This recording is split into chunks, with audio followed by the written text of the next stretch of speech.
నిప్పున నిన్ను దాచుకుని నీడల్లే నిన్ను అంటుకుని కలిసే ఉంటా ఎప్పటికీ నీ చేతిని వదలను నా కొడుకా.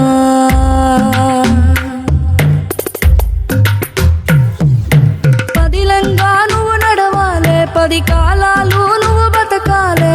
చందమామకు చెబుతున్నా నేను చల్లగా చూస్తది నా కొడుకా. నువ్వు పోతున్నా ఏ గండం నీకు ఎదురైనా, ఏ కీడు ఎన్నడు జరగదు నీకు, అమ్మ దీవెనిది నా కొడుకా. ఈ దిక్కులు నీతో కదిలేను, ఆ చుక్కలి దిష్టి తీసేను, ఏ గాలి ధూళి సోకదు నిన్ను, అమ్మ దీవెనిది నా కొడుకా. ఏ పిడుగుల చప్పుడు వినపడినా, ఏ భూచోడికి నువ్వు భయపడినా, ఈ చీకటి నిన్నే